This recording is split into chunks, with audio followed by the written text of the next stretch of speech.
नमस्कार, जय हिंद। हम लोग भारत की नदियों के बारे में पढ़ रहे हैं, अपवाह तंत्र के बारे में। इसमें से आज नदियों के विभाजन के बारे में देखने वाले हैं कि नदियाँ किस प्रकार से विभाजित हुई और किस प्रकार से बनी है नदियाँ। तो हम जानते हैं कि यहाँ पर हिमालय पर्वत श्रेणी स्थित है, यहाँ पर हिमालय है। और हिमालय का निर्माण हम लोग पिछले पढ़ चुके हैं कि हिमालय के निर्माण ये गोंडवाना लैंड और ये अंगारा लैंड के टकराव से हुआ। जहाँ तैतीस सागर के में वलन पड़ने के कारण पर्वत का निर्माण हुआ, जिसे हिमालय कहा गया। तो इसके बारे में हम लोग हिमालय की उत्पत्ति के बारे में पीछे पढ़ चुके हैं, आप देख सकते हैं। तो मुख्य रूप से कहने का मतलब है कि हिमालय के निर्माण 33 भूसन्नति अथवा 33 सागर के परिणाम स्वरूप उत्पन्न हुआ है। तो यहाँ 33 भूसन्नति थी।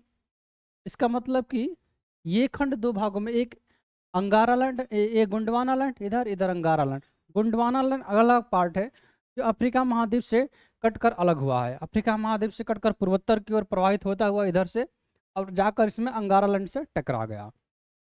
और अंगारा लैंड से टकराने के परिणाम स्वरूप ही हिमालय की उत्पत्ति हुई 33 सागर में वलन पड़ने के कारण।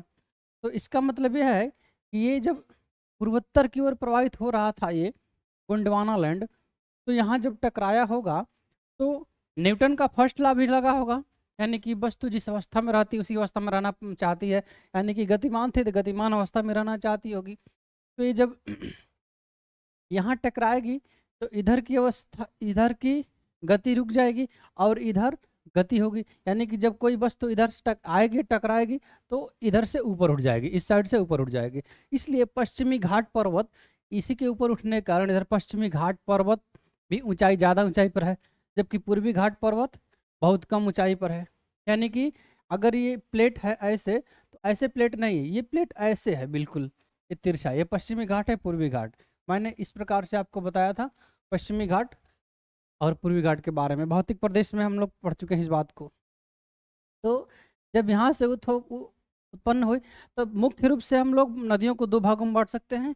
एक जो 33 सागर के इर्द गिर्द अर्थात हिमालय के इर्द गिर्द प्रवाहित होने वाली नदियाँ, जो हिमालय से संबंधित है, हिमालय के इर्द गिर्द है किसी नदियाँ। और दूसरी ऐसी नदियाँ जो गोंडवाना लैंड में प्रवाहित होती है, यानी कि प्रायद्वीपीय भूभाग में, भारत के प्रायद्वीपीय भूभाग में प्रवाहित होती है। ये भी दो प्रकार से हो सकती हैं, एक इधर अरब सागर में गिरने वाली नदियाँ और एक इधर से बंगाल की खाड़ी में गिरने वाली नदियाँ।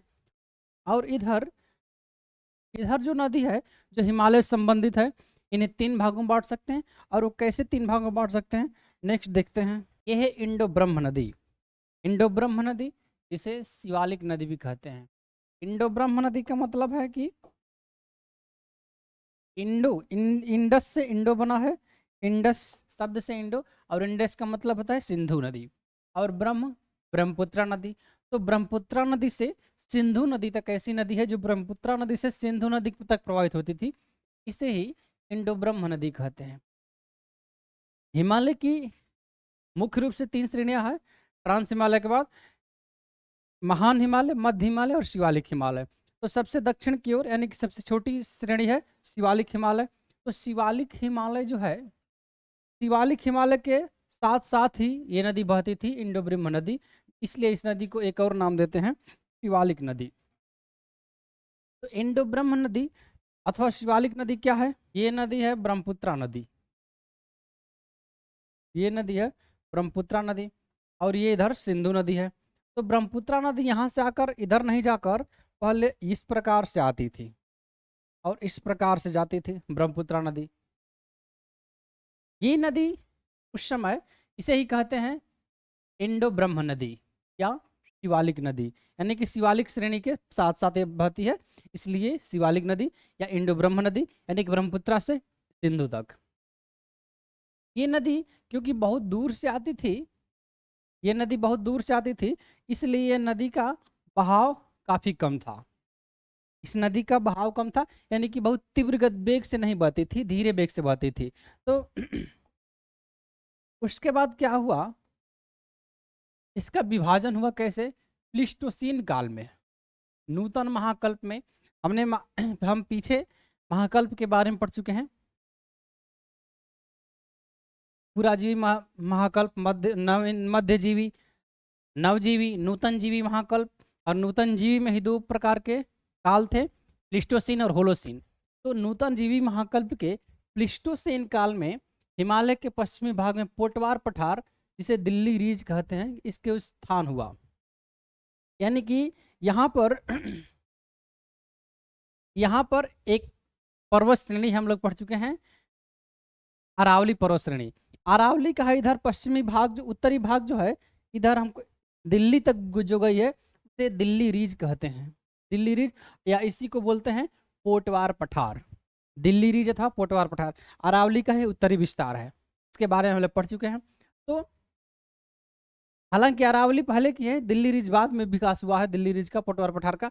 तो पोटवार पठार प्लीस्टोसीन काल में पोटवार पठार का उत्थान हुआ, और पोटवार पठार का उत्थान, पोटवार पठार को काट कर ये नदी इधर क्यों नहीं चली गई, इंडो ब्रह्म नदी, क्योंकि ये इंडो ब्रह्म नदी का हमने बताया बहुत दूर से आती थी, तो इसलिए इनका बहाव काफ़ी कम हुआ था, तीव्र वेग से नहीं बहती थी, इसलिए ये पोटवार पठार को काट नहीं पाई। और जब पोटवार पठार को काट नहीं पाई तो यहाँ इसकी धारा रुक गई इंडो ब्रह्म नदी की, और ये इंडो ब्रह्म नदी वापस चली गई।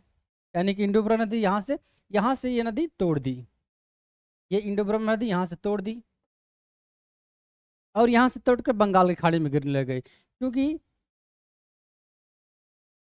यहाँ पर जो है कि कमजोर पाई, नीचे का क्षेत्र पाई, इसलिए यहाँ पर तोड़ दी। कोई भी आप पानी देखते होंगे, पानी जब भरा जाता है खेत में तो वहाँ पर तोड़ता है जहाँ पर कमजोर होता है। दो चीज़ें हैं, या तो पानी का वेग तेज है तो मेड़ को तोड़ देगा, अथवा मेड़ बहुत मजबूत है तो पानी का वेग रुक जाएगा और जहाँ कमजोर पाएगा वहाँ से तोड़ देगा। तो यही हालत हुआ यहाँ पर, पोटवार पठार जो है कि का विकास हुआ, जिसके कारण इंडो ब्रह्म नदी की धारा रुकी, और इंडो ब्रह्म नदी की धारा रुकी तो इधर का इधर बहने लगी, तो इधर का जो भी नदियाँ आती थी इधर चली गई, और इधर का पानी रुककर यहाँ से तोड़ी, तो ये एक नदी इधर के बहाव इधर आ गया और एक बहाव इधर चला गया। तो इस प्रकार से तीन बहाव अस्तित्व में आए, तीन प्रकार का नदी तंत्र अस्तित्व में आया। एक ये वाला नदी तंत्र, एक ये वाला इधर का नदी तंत्र यानी कि पोटवार पठार से पश्चिम की ओर, एक यहाँ नदी तंत्र यानी कि पोटवार पठार से पूर्व की ओर बांग्लादेश तक, और एक ये वाला नदी तंत्र यानी कि जो पूर्वत थी ही, जो पहले से ही थी। तो तीन नदी तंत्र अस्तित्व में आए, ये है सिंधु नदी तंत्र, ये गंगा नदी तंत्र और ये ब्रह्मपुत्रा नदी तंत्र। तो इसके तीन प्रमुख अपवाह हैं। पश्चिम में सिंधु एवं इसकी 5 सहायक नदियाँ, सिंधु नदी और इसकी सहायक नदियाँ, इनको मिलाकर सिंधु नदी तंत्र बोला जाता है।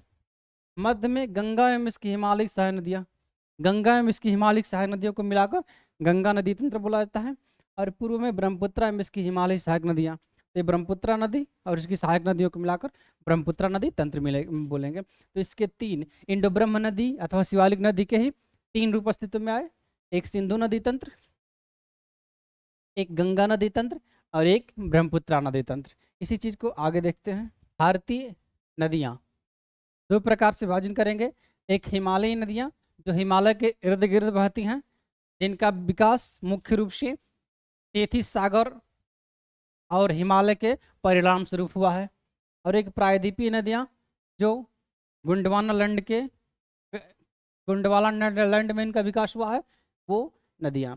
तो हिमालयी नदियाँ और प्रायद्वीपीय नदियाँ, हिमालयी नदियाँ को उत्तर भारत की नदियाँ भी बोल सकते हैं, क्योंकि मुख्य रूप से उत्तर भारत में ही बहती हैं, पूर्वोत्तर भारत इसी में शामिल हो जाएगा। उसके बाद प्रायद्वीपीय नदियाँ को दक्षिण भारत की नदियाँ बोल सकते हैं। हिमालयी नदियों को 3 भागों में बांटा गया है, सिंधु नदी तंत्र, गंगा नदी तंत्र और ब्रह्मपुत्रा नदी तंत्र।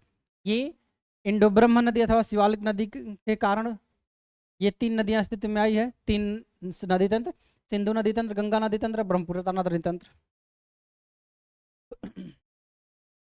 प्रायद्वीपीय नदियाँ, इनके 2 रूप अस्तित्व में आ सकते हैं, एक अरब सागरीय प्रवाह तंत्र यानी कि अरब सागर में गिरने वाली नदियाँ, और दूसरी बंगाल की खाड़ी प्रवाह तंत्र यानी कि ऐसी नदियाँ जो बंगाल की खाड़ी में प्रवाहित होती हैं, बंगाल की खाड़ी में गिरने वाली नदियाँ। अभी के लिए इतना है। चैनल को सब्सक्राइब अगर नहीं किया आपने तो कर लें, वीडियो को लाइक कर दें। धन्यवाद।